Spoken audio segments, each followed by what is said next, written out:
ನಮಸ್ಕಾರ ಪ್ರೀತಿಯ ವೀಕ್ಷಕರಿಗೆಲ್ಲ ಈಶ್ವರಿ ಕುಕಿಂಗ್ ಚಾನಲ್ಗೆ ಎಲ್ರಿಗೂ ಸ್ವಾಗತ.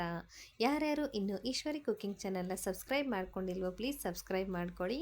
ಹಾಗೆ ನಾನಿವತ್ತು ನಿಮ್ಮ ಜೊತೆ ಬೆಳ್ಳುಳ್ಳಿ ಹಾಕಿಬಿಟ್ಟು ಕಡಲೆಪುರಿನ ಹೇಗೆ ಮಾಡೋದು ಅಂತ ಹೇಳ್ಕೊಡ್ತಾ ಇದ್ದೀನಿ. ಎಲ್ಲ ಕಡೆ ಇವಾಗ ಮಳೆ ಸ್ಟಾರ್ಟ್ ಆಗಿದೆ. ಈವ್ನಿಂಗಾಗಿ ಇದು ಫಟಾಫಟ್ ಅಂತ ರೆಡಿ ಮಾಡ್ಕೊಳ್ಬೋದು. ಬನ್ನಿ ಹಾಗಾದರೆ ಹೇಗೆ ಮಾಡ್ಕೊಳ್ಳೋದು, ಅದಕ್ಕೆ ಏನೇನು ಸಾಮಗ್ರಿಗಳು ಬೇಕು ಅಂತ ನಾನಿಲ್ಲಿ ತೋರಿಸ್ತಾ ಇದ್ದೀನಿ. ಮೊದಲಿಗೆ ಸ್ವಲ್ಪ ಎಣ್ಣೆ, ಕಡಲೆ ಬೀಜ, ಆಮೇಲೆ ಹುರಿಗಡಲೆ, ಬೆಳ್ಳುಳ್ಳಿ, ಕರಿಬೇವಿನ ಸೊಪ್ಪು, ಖಾರದ ಪೌಡ್ರು ಮತ್ತು ಉಪ್ಪು ಇವೆಲ್ಲನೂ ನೀನು ಮೊದಲೇ ಸಿದ್ಧ ಮಾಡಿ ಇಟ್ಕೋಬೇಕಾಗತ್ತೆ. ಎಲ್ಲ ರೆಡಿ ಇದ್ದರೆ ಒಂದು 5 ನಿಮಿಷಕ್ಕೆ ರೆಡಿ ಆಗಿಬಿಡುತ್ತೆ. ಇವಾಗ ಗ್ಯಾಸ್ ಸ್ಟವ್ನ ಆನ್ ಮಾಡಿಕೊಂಡು ಅದರ ಮೇಲೆ ಅಗಲವಾದಂತಹ ಒಂದು ಪಾತ್ರೆನ ಇಟ್ಕೊಳ್ತಾ ಇದ್ದೀನಿ. ಎಷ್ಟು ಅಗಲವಾದ ಪಾತ್ರೆನ ಇಟ್ಕೊತೀರೋ ನೀವು ಒಗ್ಗರಣೆ ಸೇರಿಸಿ ಮಂಡಕ್ಕಿನ ಮಿಕ್ಸ್ ಮಾಡಬೇಕಾದ್ರೆ ನಿಮಗೆ ಹೆಲ್ಪ್ಫುಲ್ ಆಗುತ್ತೆ. ಎಣ್ಣೆ ಹಾಕಿಬಿಟ್ಟು ಚೆನ್ನಾಗಿ ಬಿಸಿ ಮಾಡ್ಕೊಳ್ಬೇಕಾಗುತ್ತೆ. ನಾನೊಂದು 50 ml ಅಷ್ಟು ಎಣ್ಣೆನ ಹಾಕ್ಕೊಂಡಿದ್ದೀನಿ. ಎಣ್ಣೆ ಚೆನ್ನಾಗಿ ಬಿಸಿಯಾದ ನಂತರ ತಗೊಂಡಿರುವಂತಹ ಕಡಲೆ ಬೀಜನ ಅದರಲ್ಲಿ ಸೇರಿಸ್ಬಿಟ್ಟು ಚೆನ್ನಾಗಿ ಫ್ರೈ ಮಾಡಬೇಕಾಗುತ್ತೆ. ನಾನು ಹೇಗೆ ಹೇಳ್ತೀನೋ ಅದೇ ಥರ ನೀವು ಮಾಡಿದ್ರೆ 1 ತಿಂಗಳವರೆಗೂ ನೀವು ಕಡಲೆಪುರಿನ ಸ್ಟೋರ್ ಮಾಡಿ ತಿನ್ನೋದ್ರಿಂದ ರುಚಿ ಅಂತೂ ಕಡಿಮೆ ಆಗೋದಿಲ್ಲ. ಮತ್ತು ನಿಮಗೆ ಪದೇ ಪದೇ ಮಾಡೋಕ್ಕಾಗಲ್ಲ ಅಂತ ಹೇಳೋರು 1 ಪ್ಯಾಕೆಟ್ನಷ್ಟು ಒಂದು ಸರಿ ಮಾಡಿಟ್ರೆ ನೀವು 1 ತಿಂಗಳವರೆಗೂ ಸ್ಟೋರ್ ಮಾಡಿ ತಿನ್ಬೋದು.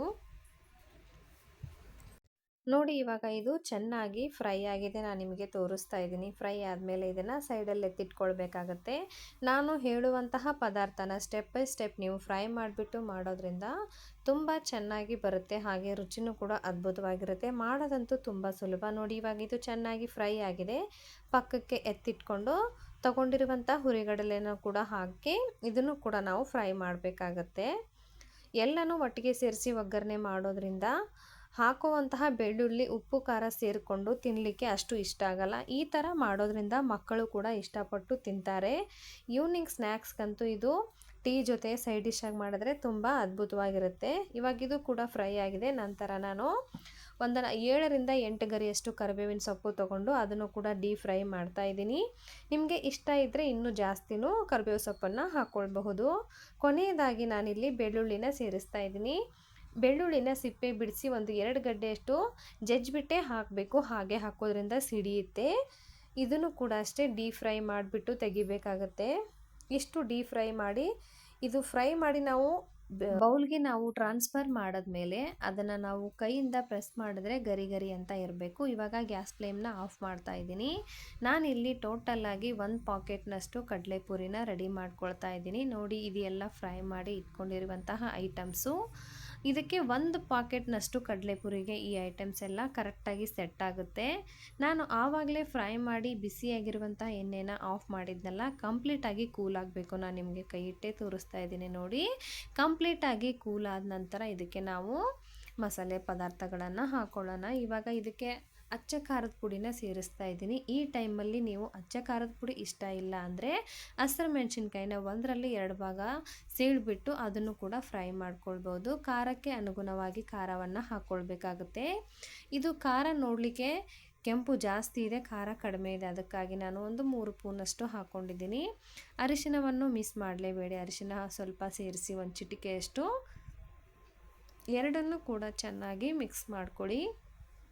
ನೋಡಿ ಈ ಥರ ಮಿಕ್ಸ್ ಮಾಡಿದ ನಂತರ ನೀವು ತಗೊಂಡಿರುವಂತಹ ಕಡಲೆಪುರಿನ ಸೇರಿಸ್ಕೊಳ್ಬೇಕಾಗತ್ತೆ. ಗ್ಯಾಸ್ನ ಆನ್ ಇಟ್ಕೊಂಡು ನೀವು ಖಾರದ ಪೌಡ್ರು ಮತ್ತು ಅರಿಶಿನ ಪೌಡ್ರು ಹಾಕಿದ್ರೆ ಅದು ಸೀದ್ ಹೋಗಿಬಿಡುತ್ತೆ. ಕಲರ್ ನಮಗೆ ಕಡಲೆಪುರಿ ಕೆಂಪಗೆ ಬರಲ್ಲ, ಕಪ್ಪಾಗಿಬಿಡುತ್ತೆ. ಟೇಸ್ಟು ಕೂಡ ಅಷ್ಟೊಂದು ಚೆನ್ನಾಗಿರಲ್ಲ. ಆ ಕಾರಣಕ್ಕೆ ಗ್ಯಾಸ್ ಫ್ಲೇಮ್ನ ಆಫ್ ಮಾಡಿ ಈ ಥರ ಕಡಲೆಪುರಿ ಸೇರಿಸೋದ್ರಿಂದ ಕಲರು ಕೂಡ ಚೆನ್ನಾಗಿ ಬರುತ್ತೆ. ರುಚಿಗೆ ತಕ್ಕಷ್ಟು ಉಪ್ಪನ್ನು ಸೇರಿಸ್ತಾ ಇದ್ದೀನಿ.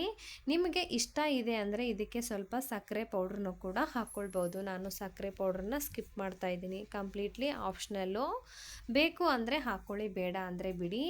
ಇನ್ನು ನೀವು ಮಾಡಬೇಕಾದ್ರೆ ಆಯಿಲ್ ಏನಾದರೂ ಜಾಸ್ತಿ ಆದರೆ ಅಥವಾ ಉಪ್ಪು ಜಾಸ್ತಿ ಆದರೆ, ಖಾರ ಜಾಸ್ತಿ ಆದರೆ ಏನು ಮಾಡಬೇಕು ಅಂತ ಟೆನ್ಷನ್ ಮಾಡ್ಕೊಳಕ್ಕೆ ಹೋಗಬೇಡಿ. ಇವಾಗ ಅದಕ್ಕೂ ನಾನೊಂದು ಸೊಲ್ಯೂಷನ್ ನಿಮಗೆ ಹೇಳ್ಕೊಡ್ತಾ ಇದ್ದೀನಿ. ಹುರಿಗಡಲೆ ಹಿಟ್ಟನ್ನು ಹುರಿಗಡಲೆ ಇರುತ್ತಲ್ಲ ಅದನ್ನು ಪೌಡ್ರ್ ಮಾಡಿ ಇಟ್ಕೋಬೇಕು. ಅದನ್ನು ಸ್ವಲ್ಪ ಸೇರಿಸೋದ್ರಿಂದ ಉಪ್ಪು, ಖಾರ, ಎಣ್ಣೆ ಏನೇ ಜಾಸ್ತಿ ಆಗಿದ್ರೂ ಅದು ಮ್ಯಾನೇಜ್ ಮಾಡುತ್ತೆ. ಅದನ್ನು ನೀವು ಸೇರಿಸ್ಕೊಂಡು ಕಲಿಸ್ಕೊಳ್ಳಿ. ನಾನು ಹಾಕಿರುವಂತಹ ಪದಾರ್ಥ ಎಲ್ಲ ಸರಿಯಾಗಿತ್ತು. ನಿಮಗೆ ತೋರಿಸ್ಲಿಕ್ಕಂತ ಹೇಳಿಬಿಟ್ರು ಆ ಥರ ನಾನು ಮಾಡಿ ತೋರಿಸಿದ್ದೀನಿ. ನಿಮಗೆ ಆ ಥರ ಜಾಸ್ತಿ ಏನಾದರೂ ಹಾಕಿದ್ದೀನಿ ಅಂತ ಅನಿಸಿದ್ರೆ ನೀವು ಒಂದು ಸಕ್ಕರೆ ಪೌಡ್ರನ್ನ ಹಾಕ್ಕೊಂಡು ಬ್ಯಾಲೆನ್ಸ್ ಮಾಡ್ಕೊಳ್ಳಿ, ಇಲ್ಲಾಂದರೆ ಹುರಿಗಡಲೆ ಪೌಡ್ರನ್ನ ಹಾಕ್ಕೊಂಡು ಬ್ಯಾಲೆನ್ಸ್ ಮಾಡ್ಕೊಳ್ಳಿ. ಇವಾಗ ಚೆನ್ನಾಗಿ ಕಲಿಸ್ಕೊಂಡಿದ್ದೀನಿ. ಆವಾಗಲೇ ಫ್ರೈ ಮಾಡಿ ಇಟ್ಕೊಂಡಿರುವಂತಹ ಕಡಲೆ ಬೀಜನ ಸೇರಿಸ್ಕೊಳ್ತಾ ಇದ್ದೀನಿ. ಕಡಲೆ ಬೀಜನೂ ಅಷ್ಟೇ ಜಾಸ್ತಿ ಬೇಕಂದರೆ ಜಾಸ್ತಿ ಹಾಕ್ಕೊಳ್ಳಿ. ನಂತರ ಹುರಿಗಡಲೆನೂ ಕೂಡ ಸೇರಿಸಿದ್ದೀನಿ. ನಿಮಗೆ ಇನ್ನೂ ಇದಕ್ಕೆ ಎಕ್ಸ್ಟ್ರಾ ಏನಾದರೂ ಬೇಕಂದರೆ ಡ್ರೈ ಕೊಕೊನಟ್ ಇರುತ್ತಲ್ಲ ಅದನ್ನು ಕೂಡ ಫ್ರೈ ಮಾಡಿಕೊಂಡು ಹಾಕ್ಕೊಳ್ಬೋದು. ಇವಾಗ ಬೆಳ್ಳುಳ್ಳಿ ಸೇರಿಸಿದ್ದೀನಿ, ನಂತರ ಕರಿಬೇವಿನ ಸೊಪ್ಪನ್ನು ಕೂಡ ಸೇರಿಸ್ತಾ ಇದ್ದೀನಿ. ಮಾಡೋದನ್ನು ನೋಡ್ತಾ ಇದ್ರೇ ಬಾಯಲ್ಲಿ ನೀರು ಬರುತ್ತೆ, ನಾವು ಯಾವಾಗ ತಿಂತೀವಪ್ಪ ಅಂತ ಹೇಳಿ. ನೋಡಿ ಇಷ್ಟಂತೂ ಅಲಂಕಾರವಾಗಿ ರೆಡಿ ಮಾಡಿದ್ದೀನಿ. ಇದೆಲ್ಲ ಐಟಮ್ ಹಾಕಿದ ನಂತರ ಗ್ಯಾಸ್ ಫ್ಲೇಮ್ನ ಫುಲ್ ಲೋನಲ್ಲಿ ಇಟ್ಕೊಂಡು ಒಂದು 5 ನಿಮಿಷ ಇದನ್ನು ಫ್ರೈ ಮಾಡಿ ನೀವು ಒಂದು ಪ್ಲಾಸ್ಟಿಕ್ ಕವರಲ್ಲಿ ಅಥವಾ ಒಂದು ಬಾಕ್ಸಲ್ಲಿ ನೀವು ಹಾಕಿ ಸ್ಟೋರ್ ಮಾಡಿ ಇಡೋದ್ರಿಂದ 1 ತಿಂಗಳಾದರೂ ಇದು ಕೂಡ ಕುರುಕುರು ಅಂತ ಹಾಗೇನೇ ಇರುತ್ತೆ. ರುಚಿಯಲ್ಲಿ ಯಾವುದೇ ಚೇಂಜಸ್ ಅಂತ ಆಗಲ್ಲ. ಮಕ್ಕಳು ಏನಾದರೂ ಸ್ಕೂಲಿಂದ ಬಂದ ತಕ್ಷಣ ಸ್ನ್ಯಾಕ್ಸ್ ಥರ ಕೇಳಿದ್ರೆ ಇದನ್ನು ಹಾಕ್ಕೊಡಿ. ಜಾಸ್ತಿ ಆಯಿಲ್ ಅಂತೂ ಹಿಡಿಯೋದಿಲ್ಲ. ಮತ್ತು ಕಡಲೆಬೀಜ ಮಕ್ಕಳ ಪ್ರೋಟೀನ್ಗೂ ಸಹಾಯ ಮಾಡುತ್ತೆ. ನಾವು ಹಾಕಿರುವಂಥ ಯಾವುದೇ ಪದಾರ್ಥಗಳು ಮಕ್ಕಳಿಗೆ ಏನೂ ಎಫೆಕ್ಟಿವ್ ಇಲ್ಲ. ಬೆಳ್ಳುಳ್ಳಿ ಕೂಡ ಅಷ್ಟೇ ಮಕ್ಕಳಿಗೂ ತುಂಬ ಒಳ್ಳೆಯದು. ಇವಾಗ ಮಳೆ ಬೇರೆ ಸ್ಟಾರ್ಟ್ ಆಗಿದೆ, ಮಕ್ಕಳು ಬೆಳ್ಳುಳ್ಳಿ ಕೊಟ್ಟರೆ ಸಿಗಲ್ಲ. ಈ ಥರ ನೀವು ಬೆಳ್ಳುಳ್ಳಿ ಕಡಲೆಬೀಜ ಹಾಕಿ ಮಾಡಿ ಕೊಡೋದ್ರಿಂದ ಮಕ್ಕಳ ಹೆಲ್ತ್ ಕೂಡ ಚೆನ್ನಾಗಿರುತ್ತೆ, ತಿನ್ನೋದಕ್ಕೂ ಮಜವಾಗಿರುತ್ತೆ. ಎಲ್ಲರೂ ಕೂಡ ಒಂದ್ಸರಿ ಟ್ರೈ ಮಾಡಿ. ಹಾಗೆ ಈಶ್ವರಿ ಕುಕ್ಕಿಂಗ್ ಚಾನಲ್ನ ಸಬ್ಸ್ಕ್ರೈಬ್ ಮಾಡ್ಕೊಳ್ಳದೆ ಇರೋರು ಪ್ಲೀಸ್ ಸಬ್ಸ್ಕ್ರೈಬ್ ಮಾಡ್ಕೊಳ್ಳಿ. ನೀವು ಸಬ್ಸ್ಕ್ರೈಬ್ ಮಾಡ್ಕೊಳ್ಳೋದ್ರಿಂದ ನಾನು ಹಾಕುವಂತಹ ವಿಡಿಯೋ ನೋಟಿಫಿಕೇಷನ್ ನಿಮಗೆ ಮೊದಲೇ ಬರುತ್ತೆ. ವಿಡಿಯೋ ನೋಡಿದಂತಹ ಎಲ್ಲ ವೀಕ್ಷಕರಿಗೂ ಧನ್ಯವಾದಗಳು. Thank you for watching. Take care.